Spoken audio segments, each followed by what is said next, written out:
Hare Krishna. Hare Krishna.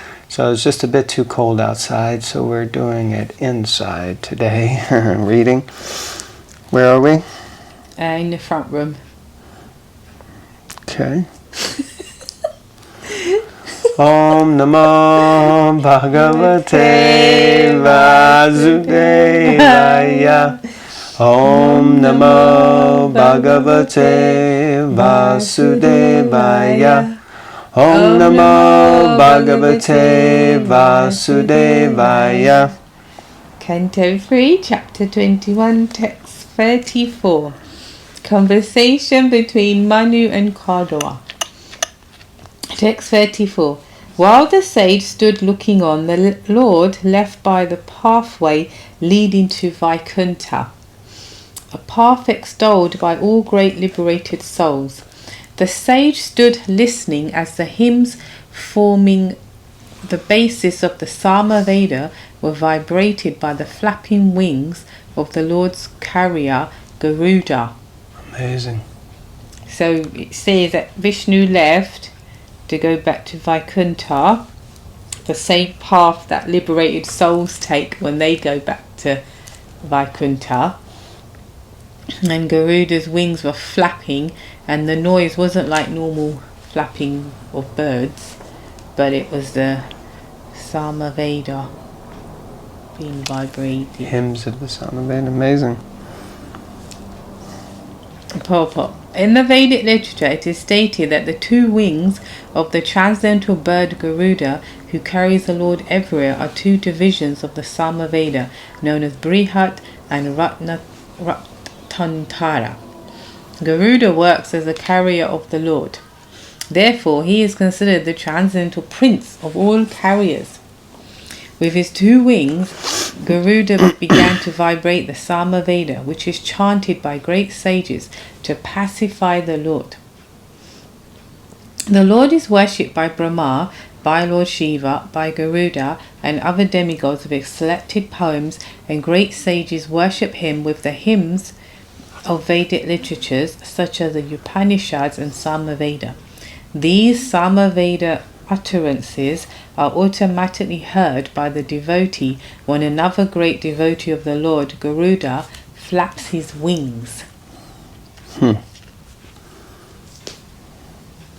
So it kind of sounds like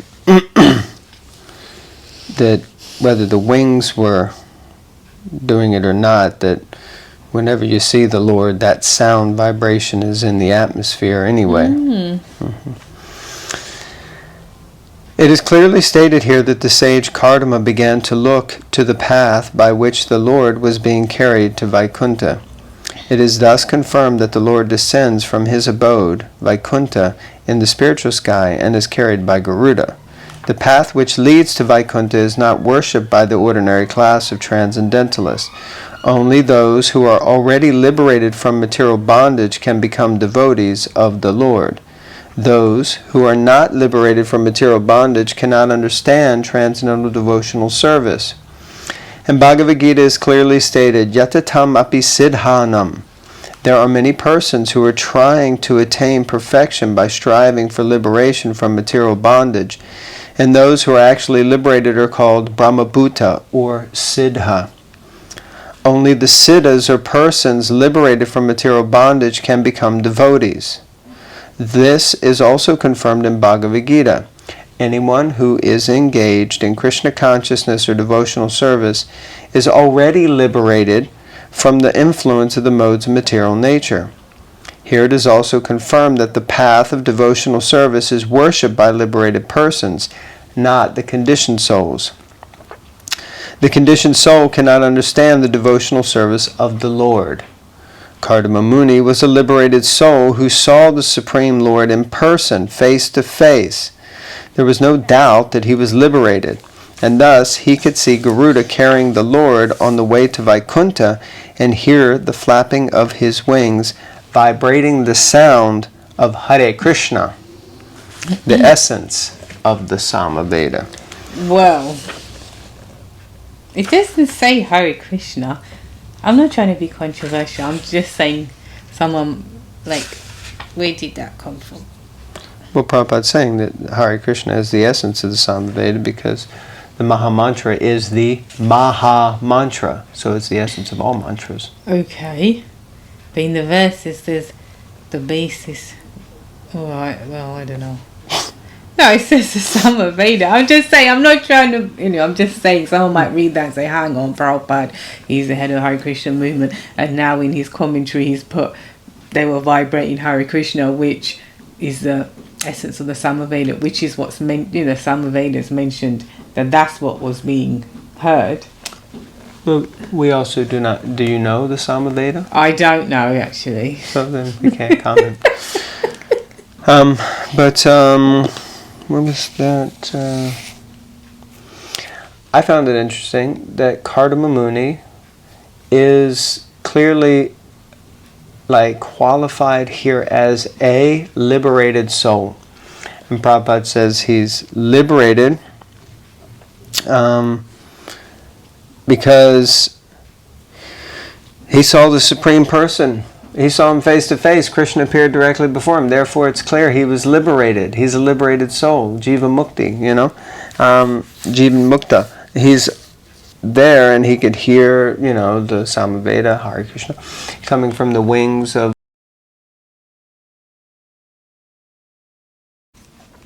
Text 35.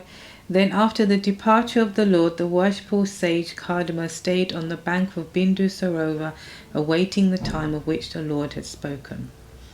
Text 36. Swayambhuva Manu with his wife mounted his chariot, which was decorated with golden ornaments. Placing his daughter on it with them, he began travelling all over the earth. Purport. The Emperor Manu, as the great ruler of the world, could have engaged an agent to find a suitable husband for his daughter. But because he loved her just as a father should, he himself left his state on a golden chariot with only his wife to find her a suitable husband. Any thoughts? Just irresponsible parents. Mm-hmm. Yeah, personally making sure that the husband is suitable. He's checking out the situation.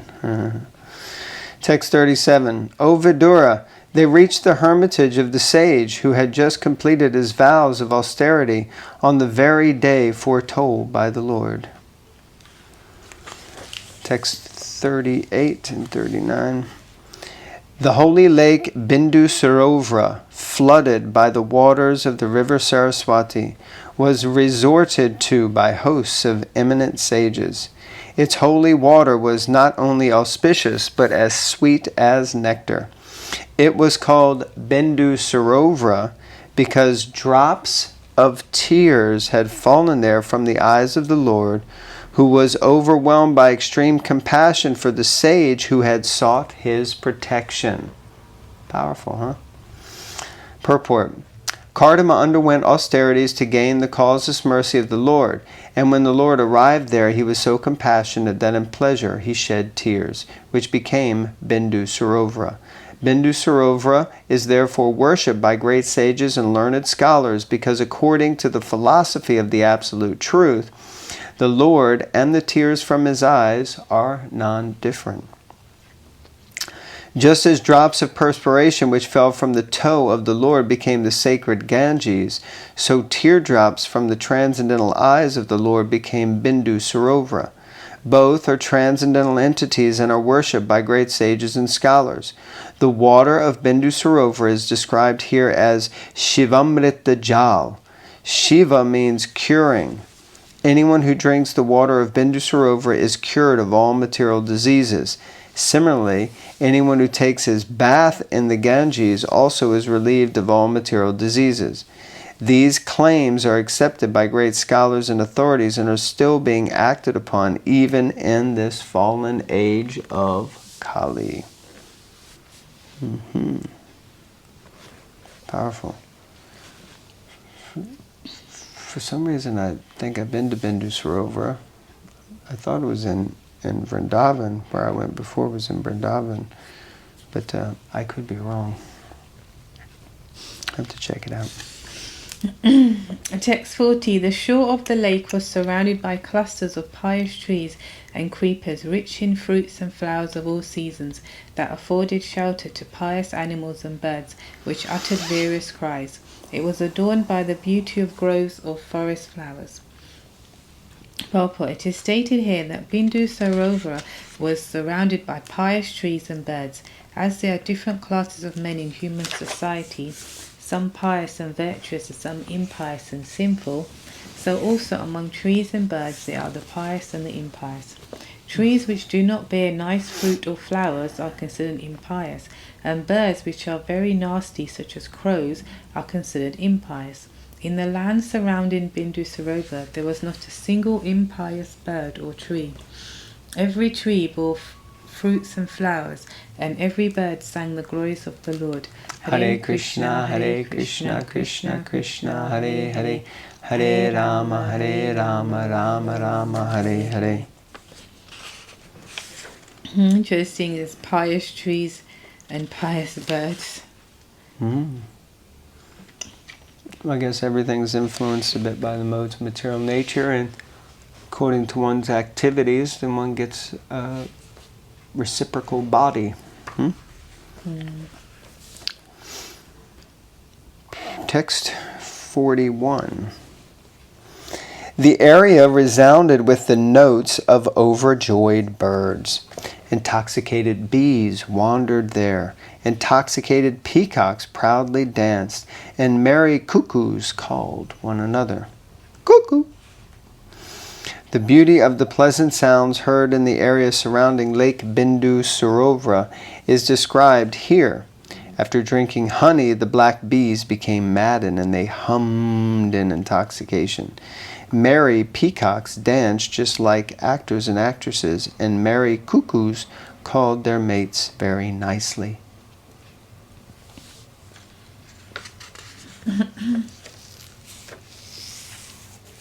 Text 42 and 43. Lake Bindu Sarovar was adorned by flowering trees such as Kadamba, Champa, Ashoka, Karanja, Bakula, Asana, Kunda, Mandara, Kutaja, and young mango trees. The air was filled with the pleasing notes of Karandava ducks, plovers, swans, ospreys, waterfowl, cranes, chakravakas, and chakoras. Purport. For most of the trees, flowers, fruits, and birds mentioned here as surrounding Bindu Sarovar Lake, English synonyms cannot be found.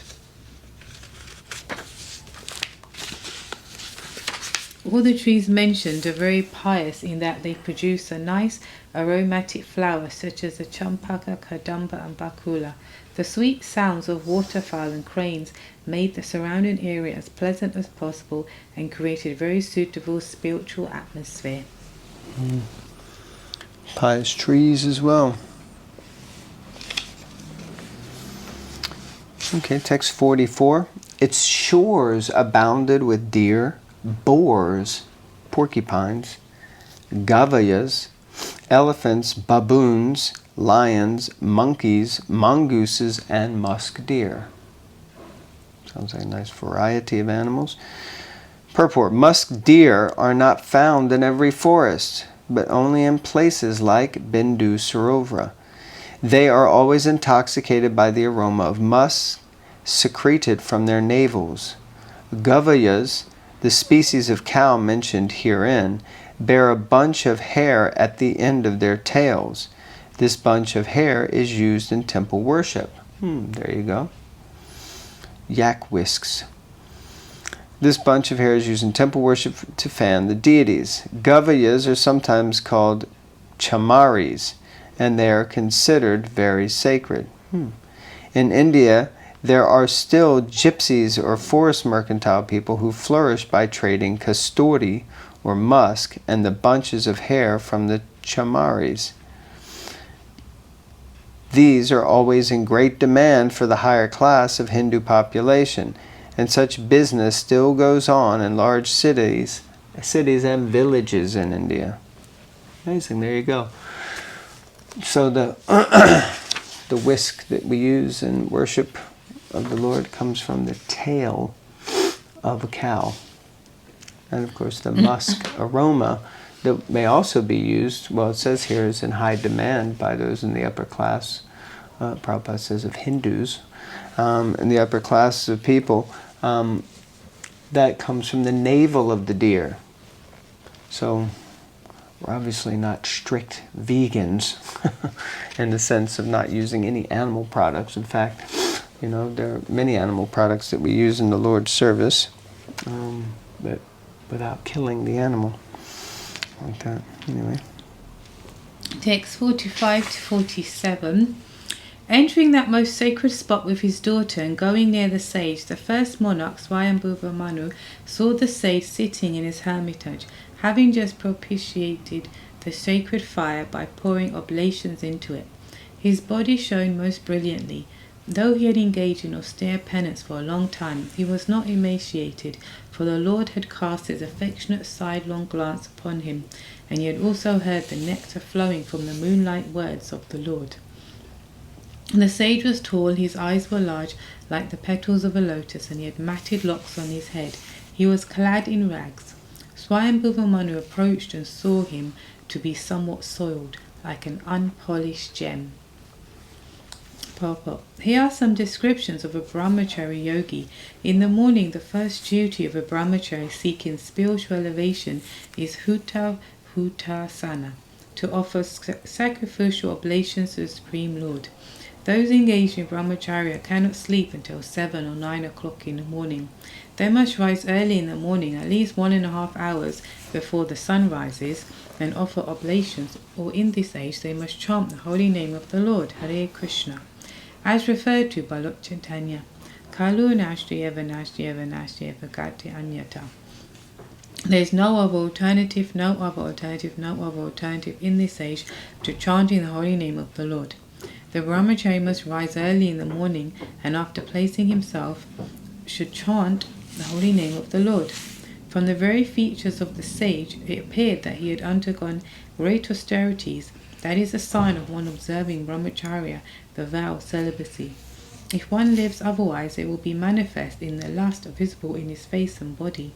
The word vidyotamanam indicates that the brahmachari feature showed in his body. That is a certificate that one has undergone great austerity in yoga. A drunkard or smoker or sexmonger can never be eligible to practice yoga. Generally, yogis look very skinny because of their not being comfortably situated, but Kadma Muni was not emaciated, for he had seen the Supreme Personality of Godhead face to face. Here the word snigdha panga valokanat means that he was fortunate enough to see the Supreme Lord face to face. He looked healthy because he had directly received the nectarian sound vibrations from the lotus lips of the Personality of Godhead.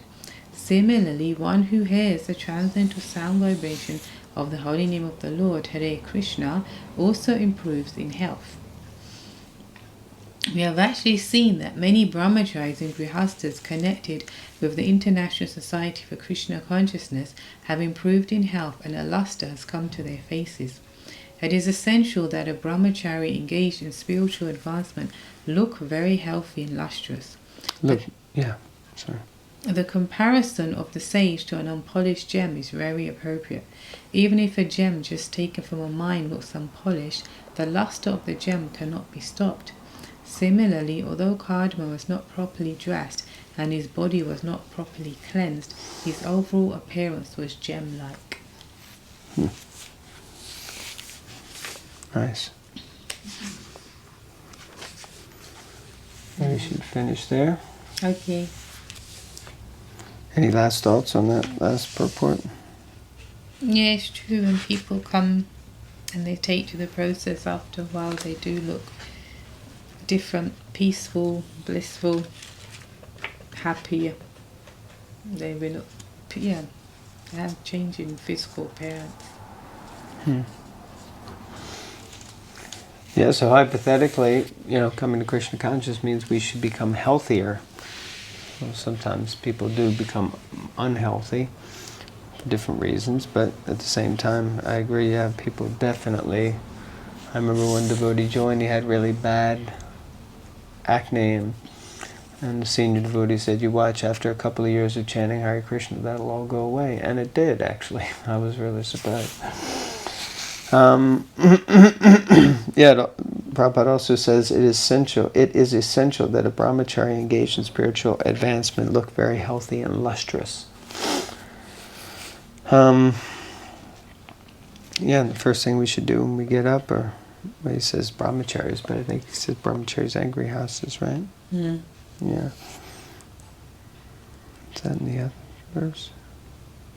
Yeah, he doesn't mention grihastas here, but yeah, brahmachari, definitely. First thing we get up is we should chant Hare Krishna and perform spiritual activities. Okay, so we'll finish there. Thank you very much. We hope we find the beginning of this this reading. If not, then you just caught a little bit in the middle. Hare Krishna. Hare Krishna. Granth Srimad Bhagavatam ki jai.